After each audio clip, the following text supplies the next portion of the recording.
You think you're lazy. You sit there scrolling through your phone, watching successful people on social media, wondering why you can't just start.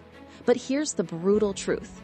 92% of people abandon their goals within the first 3 months. That's not laziness. That's a design flaw in how you approach motivation itself. The real problem isn't your willpower. It's that you're running on empty batteries while trying to power a Tesla. You've been taught that motivation comes from within, that you just need to want it more. But neuroscience reveals something shocking. Motivation isn't an emotion. It's a neurochemical process that you can engineer.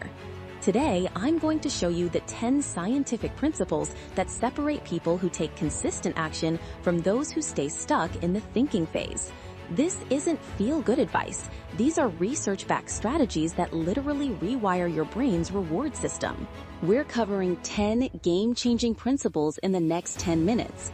By the end, you'll have a complete blueprint for manufacturing motivation on demand. No more waiting for the right mood.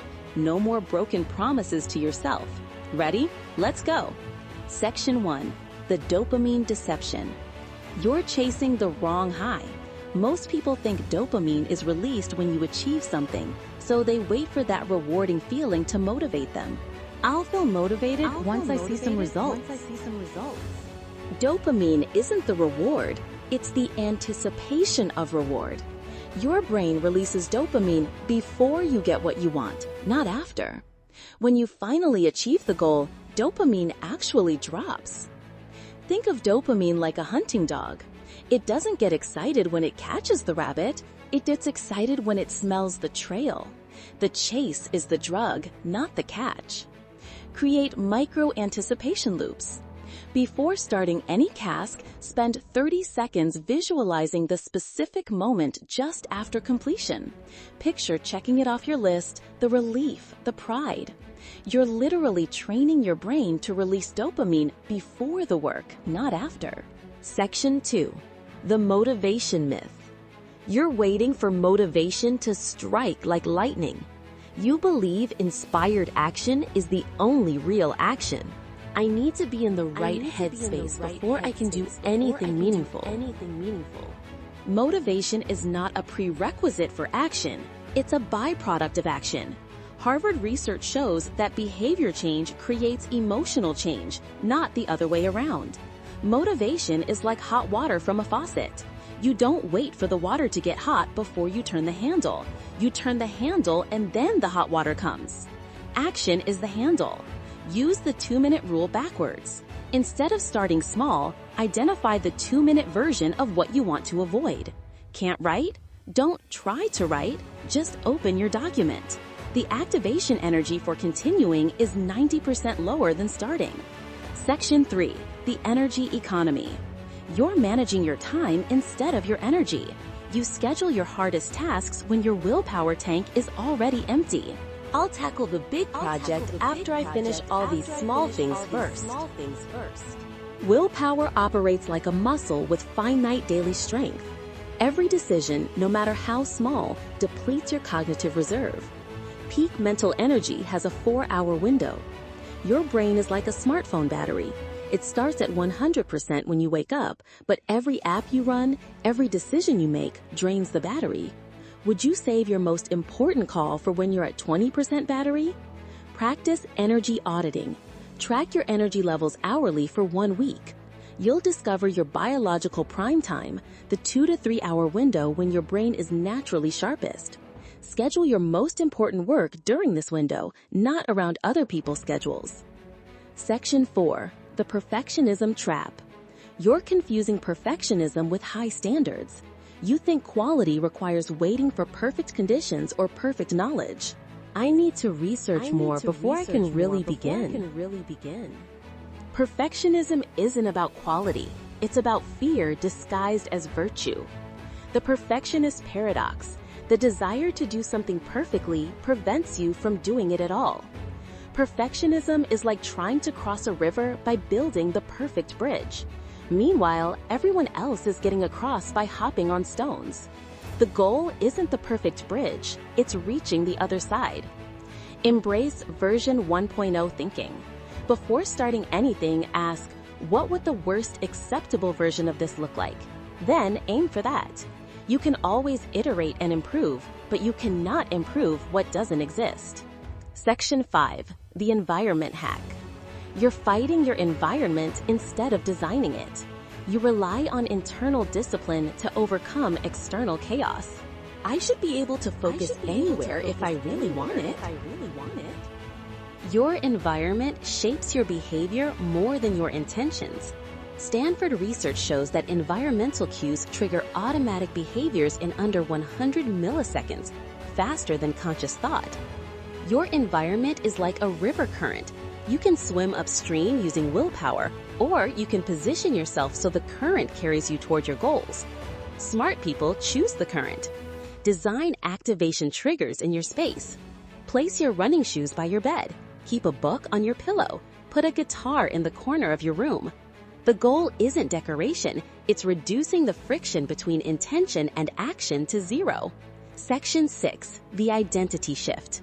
You're trying to change your behavior without changing your identity. You focus on what you want to do instead of who you want to become. I want to be the type of person who exercises, but I'm just not naturally active. Behavior change is identity change. Every action you take is a vote for the type of person you believe yourself to be. You don't rise to the level of your goals. You fall to the level of your identity. Identity is like gravity. Just as you can't jump off a building and ignore gravity, you can't sustain behavior that contradicts your self-image. Change your identity and your behavior automatically aligns. Start collecting evidence. Instead of saying, I want to write, ask, what would a writer do right now? Then do that thing, even if it's just opening a document. You're not trying to become a writer, you're proving that you already are one. Section 7. The compound effect. You're obsessing over dramatic transformations instead of marginal gains. You underestimate the power of small, consistent actions. What's the point? This tiny change won't make any real difference. Success is not a giant leap.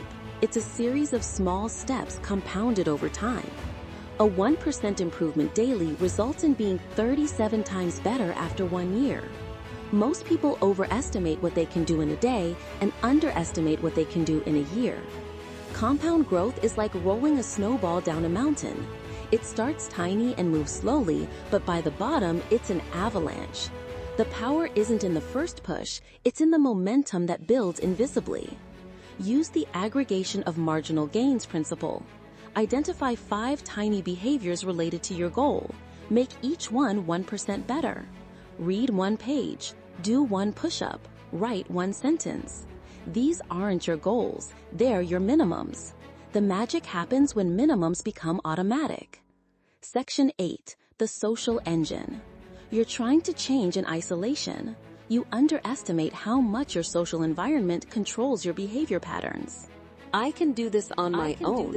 I don't need anyone else's help or approval. Humans are social creatures. We unconsciously mirror the behavior of our closest relationships. Harvard's longitudinal study found that behaviors spread through social networks like viruses, including motivation and goal achievement. Social influence is like Wi-Fi. You can't see it, but it's constantly transmitting signals that your brain automatically picks up and responds to. Surround yourself with the right signals and you'll download better behaviors. Audit your inner circle influence. List the 5 people you spend the most time with. Rate their motivation and achievement levels on a scale of 1 to 10.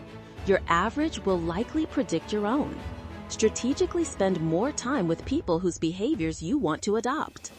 Section 9. The systems override. You're setting goals instead of building systems. You focus on outcomes you want instead of processes that create those outcomes. I need to lose 20 pounds. I want to make 6 figures. Goals are about the results you want to achieve. Systems are about the processes that lead to those results. You do not rise to the level of your goals. You fall to the level of your systems. Goals are like destinations on a GPS, but systems are the route. You can have the clearest destination in the world, but without a route, you're just driving in circles. The route determines whether you arrive. Convert every goal into a system. Instead of lose 20 pounds, create a system. I eat protein with every meal and walk for 20 minutes after dinner. Focus entirely on running the system. The goal becomes an inevitable byproduct. Section 10. The neuroplasticity advantage. You believe your brain is fixed. You think motivation and discipline are personality traits you either have or don't have. Some people are just naturally motivated. I'm not wired that way. Your brain physically changes based on what you repeatedly do. Neuroplasticity research shows that consistent behavior literally rewires neural pathways. You can build motivation like you build muscle through progressive training. Your brain is like a jungle. Every thought and behavior creates a path through the trees. The more you walk the same path, the clearer and easier it becomes. Meanwhile, unused paths grow over with weeds. You're always choosing which paths to strengthen. Practice deliberate discomfort daily. Do one small thing you don't want to do. Take a cold shower. Do 10 push-ups. Read instead of scrolling. This isn't about the specific action. It's about strengthening the neural pathway between I don't want to and I do it anyway. You're not lazy. You're not broken. You're just running on outdated programming. Motivation isn't magic, it's engineering. Engineer your dopamine with anticipation loops. Engineer your environment to trigger good behavior. Engineer your identity through small evidence collection. Engineer your social circle to upgrade your default behaviors. Engineer systems that make goals inevitable. The science is clear. Your brain is constantly changing based on what you feed it. Every action is a vote. Every choice is a neural pathway. Every day is an opportunity to become the person your future self will thank you for being. Stop waiting for motivation to find you. You now have the blueprint to manufacture it on demand. The only question left is, what will you build? Your transformation starts with the next decision you make. Make it count.